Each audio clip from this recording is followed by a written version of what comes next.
My daughter told me she had rejected her unborn baby because the girl would be deaf. I flew from Portland to support her, believing we would welcome new life together. But the moment I saw her face in the arrivals hall, I knew something was terribly wrong. The words she spoke that day still echo inside me, sharp and cold.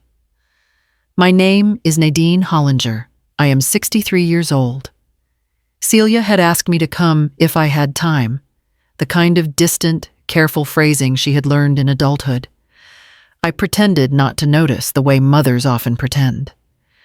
I packed the knitted blanket I had worked on for months, wrapped in soft tissue so it would not wrinkle, and boarded the early morning flight from Portland to Seattle with a heart that felt heavier than my luggage. The flight lasted less than an hour, but it felt like traveling through years of memories. Celia as a little girl with scraped knees, Celia crying over the loss of her childhood dog, Celia turning 14 and deciding she no longer needed my advice. Our distance grew quietly, like a crack running under the paint of a wall. Still, I believed a baby might bring us close again. Life is strange that way. Sometimes new beginnings soften old hurts. When I stepped off the plane and spotted her, my first instinct was to smile. Her arms were crossed, her jaw tight. She looked too stiff for someone only weeks away from giving birth. David stood beside her, hands in his pockets, avoiding my eyes. There was no happiness in either of their faces, just tension, stretched thin. "Mom," Celia said. No hug, not even a touch on the arm. I tried to keep my voice steady. "You look tired." "Sweetheart, how are you feeling?"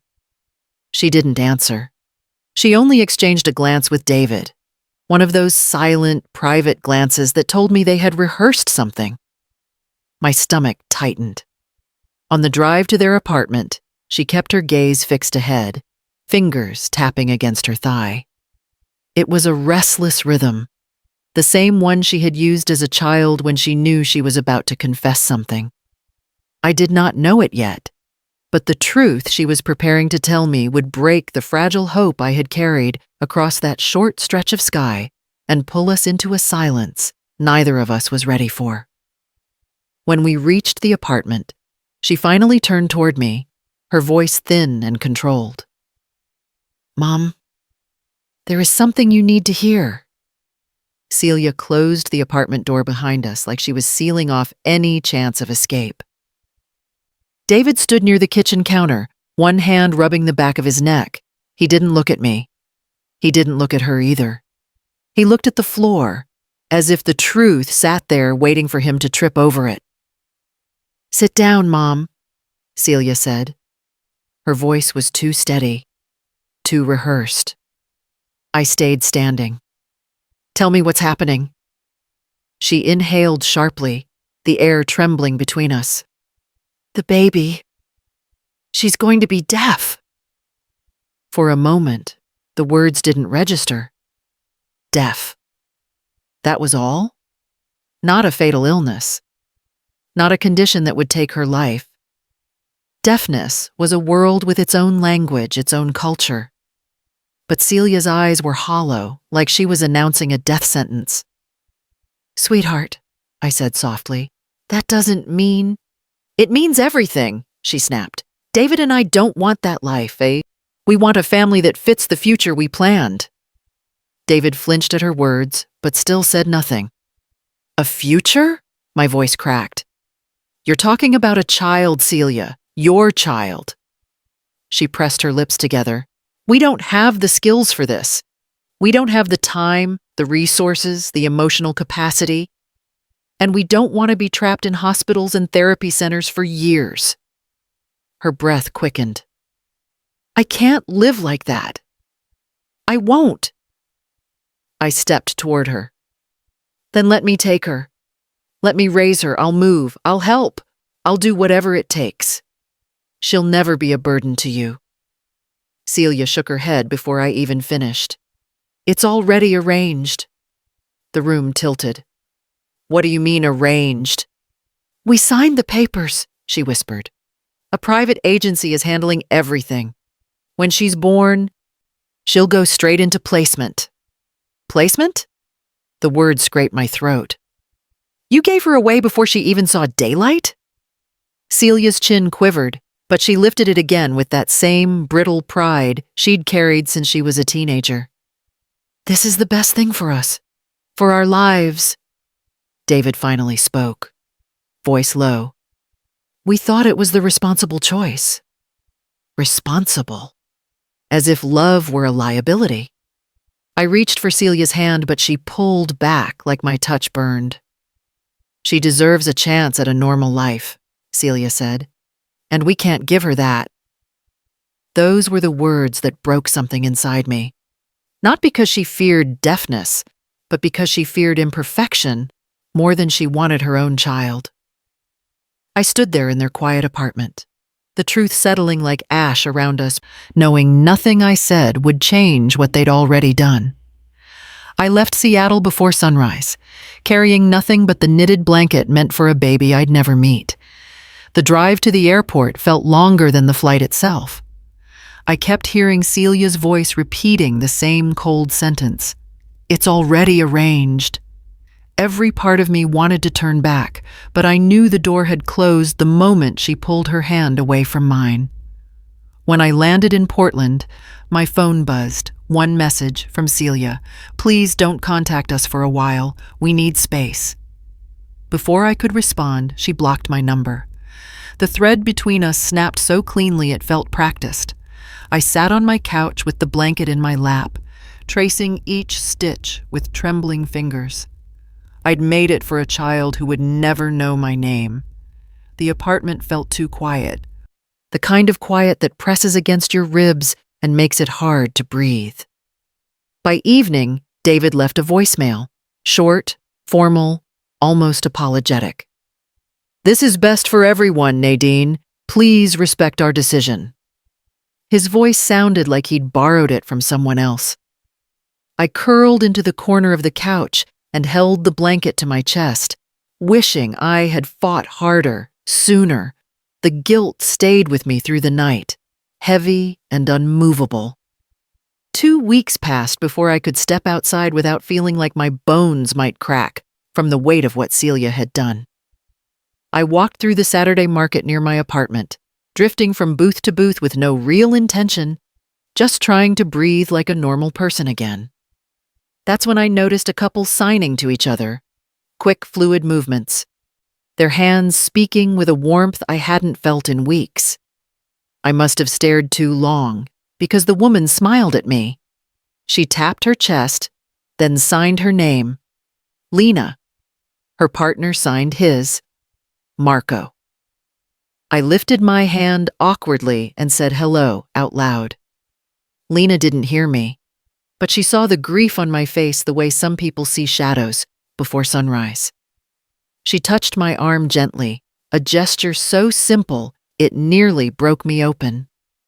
Later that afternoon, I found myself at the Portland Community College website, scrolling through their continuing education courses. Beginning American Sign Language, it read. Classes held twice a week. I registered without thinking, as if someone else were guiding my hand. The first day, my fingers felt stiff and clumsy. The instructor, a deaf man named Victor, watched me struggle through even the simplest shapes. "Relax," he signed slowly, motioning for me to let my shoulders drop. I tried. My hands trembled anyway. After class, he signed, "Learning takes time." His expression was calm, patient. It was the first kindness I'd received since returning from Seattle. I practiced every night at my kitchen table, mouthing the signs until my knuckles ached. I messed up constantly. I confused letters, flipped shapes, forgot sequences, but I kept going. The ache in my hands felt honest, like work that mattered.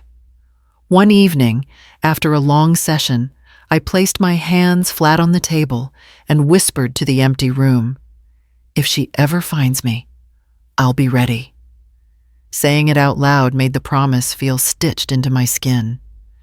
I had lost my granddaughter before she ever took a breath. I didn't know where she was, who would raise her, or if she'd ever know I existed. But I learned the language of her silence anyway, signing into the dark like it might reach her someday. I walked into the Washington State Department of Children and Family Services with a folder tucked under my arm and my heartbeat thudding like I'd stolen something. I hadn't. But the moment the receptionist looked at me over her glasses, I felt like a trespasser anyway.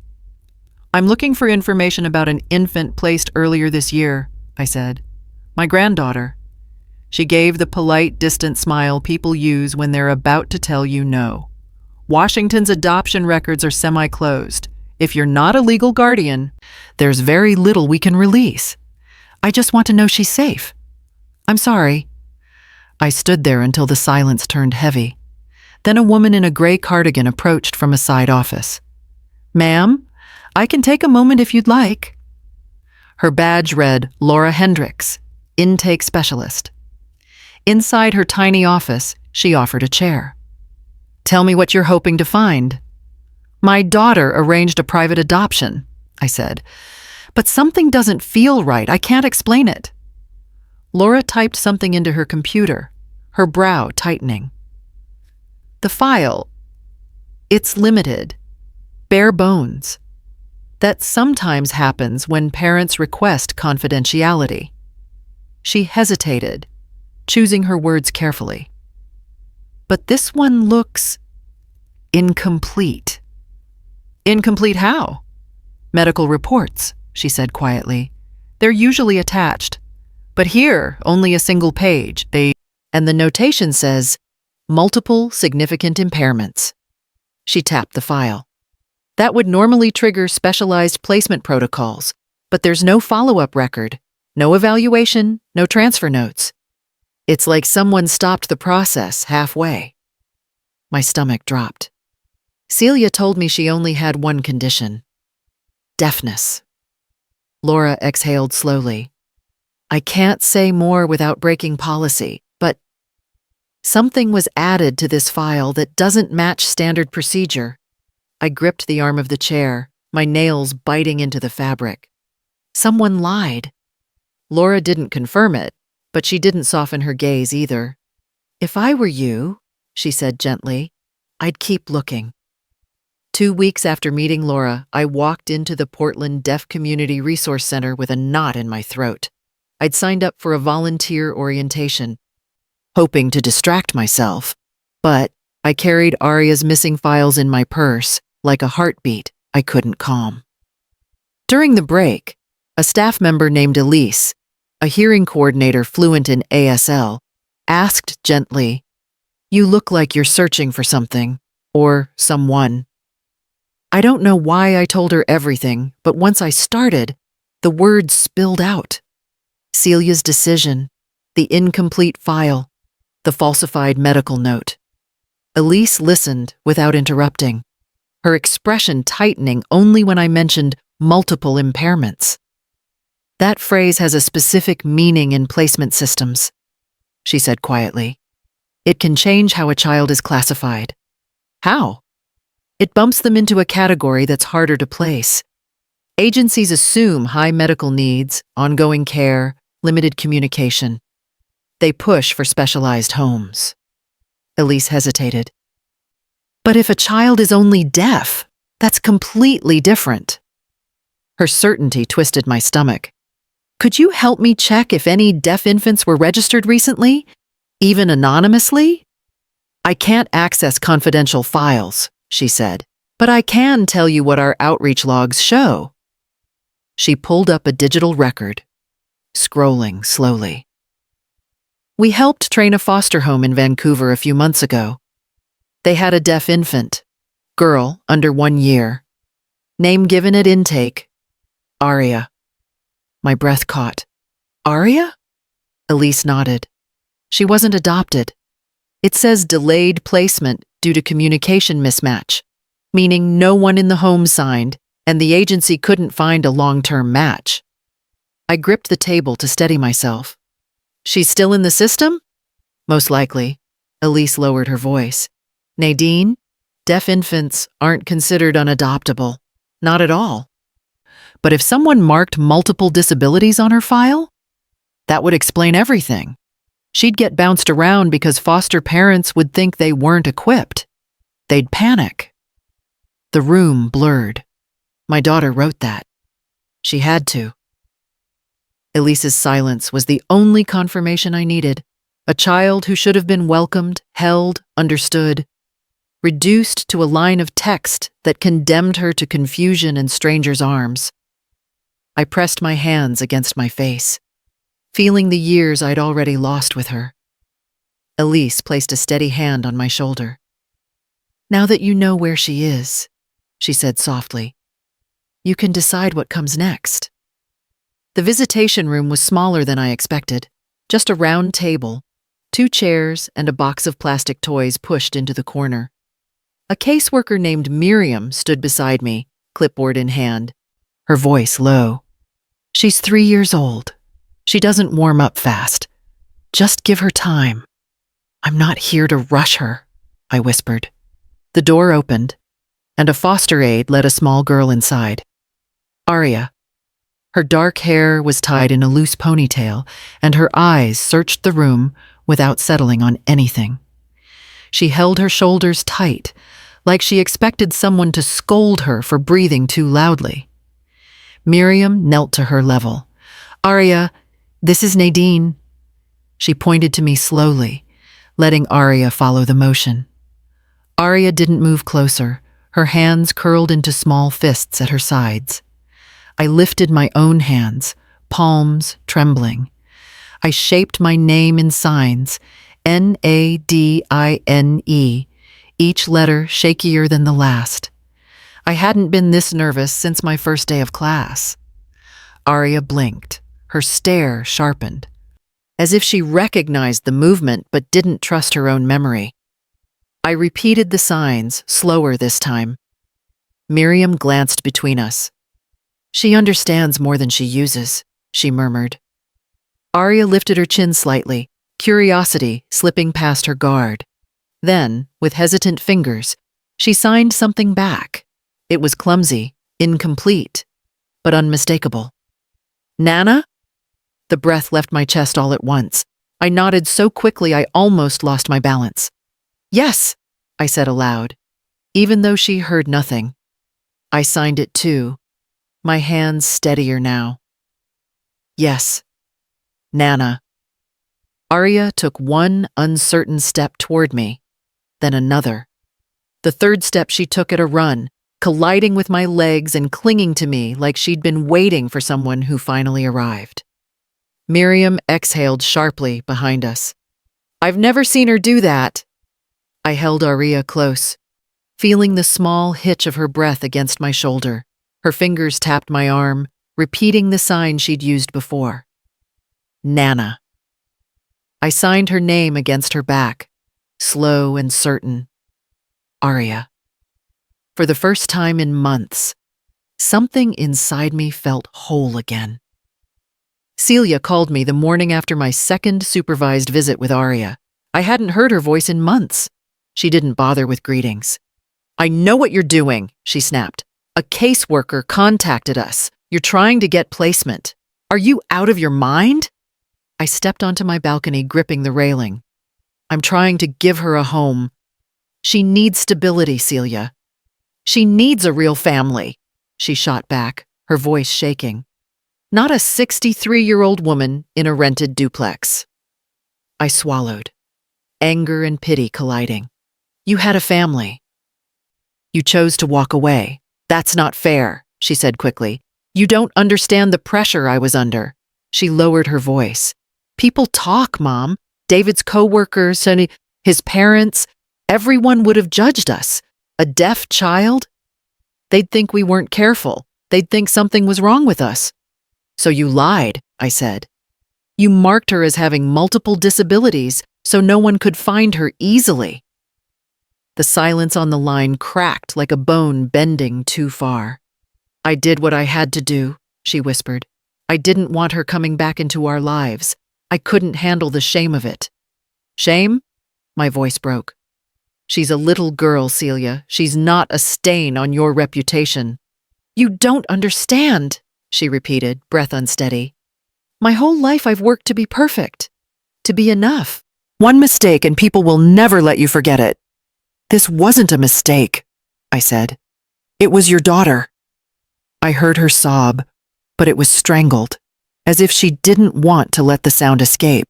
If you take her, everything falls apart. David, his family, our image, it'll all collapse.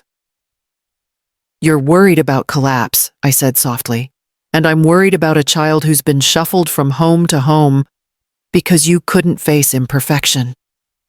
She inhaled sharply. Mom, please, don't do this. She has no one else, I said, and I won't abandon her. For a moment, neither of us spoke. Then Celia whispered, If you choose her, you lose me. I closed my eyes, imagining Arya's tiny hands signing Nana against my shoulder. There was nothing more to say. The courtroom felt too bright, every light exposing the tremor in my hands. My attorney, Ms. Keller, slid my ASL certificates across the table. You earned these, she whispered. Stand on them. When the judge called my name, I rose. I've completed 3 ASL levels, I said, showing each document. I've secured stable housing, and the Portland deaf community has offered ongoing support. Letters of recommendation were placed before him. Teachers, coordinators, even Victor from my first class. Celia sat across the room, shoulders tight, eyes rimmed red. David stared straight ahead. Ms. Keller handed up the revised file. Your Honor, the original paperwork listed multiple disabilities. Medical records show only deafness. The judge turned to Celia. Why was this information exaggerated? Celia's voice cracked. I didn't want her to come back. A ripple of discomfort moved through the room. The judge exhaled slowly. That choice caused significant harm. Then the door opened, and Arya walked in with the caseworker. Her eyes searched until she saw me. She lifted her small hands and signed one word.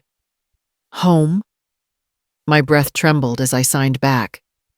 Yes, home. The judge watched the exchange, his expression softening. It's clear where this child feels safe. He signed the last line deliberately. Kinship placement is granted.